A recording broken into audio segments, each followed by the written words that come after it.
ব্রাহ্মণবাড়িয়ার নাসিরনগরে অভিযান চালিয়ে প্রায় ১০ লাখ টাকা মূল্যের অবৈধ রিং জাল এবং কারেন্ট জাল জব্দ করে ধ্বংস করেছে ভ্রাম্যমাণ আদালত। বুধবার ১ এপ্রিল উপজেলার টেকানগর এলাকার বাকলগণ নদীতে মৎস্য সুরক্ষা ও সংরক্ষণ আইন ১৯৫০ বাস্তবায়নে এই অভিযান পরিচালনা করা হয়। এতে নেতৃত্ব দেন উপজেলা সহকারী কমিশনার ভূমি এবং নির্বাহী ম্যাজিস্ট্রেট সাহেল আহমেদ। প্রসিকিউটর হিসেবে দায়িত্ব পালন করেন সিনিয়র উপজেলা মৎস্য কর্মকর্তা ফাহিমুল আরেফিন।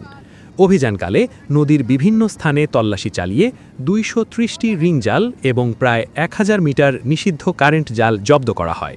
পরে স্থানীয়দের উপস্থিতিতে জনসম্মুখে জালগুলো পুড়িয়ে ধ্বংস করা হয়। অভিযানে উপজেলা প্রশাসন, মৎস্য বিভাগ এবং পুলিশের একটি দল অংশ নেয়। সংশ্লিষ্ট কর্মকর্তারা জানান, মৎস্য সম্পদ রক্ষা এবং দেশীয় প্রজাতির মাছের বংশবিস্তার নিশ্চিত করতে এ ধরনের অভিযান অব্যাহত থাকবে।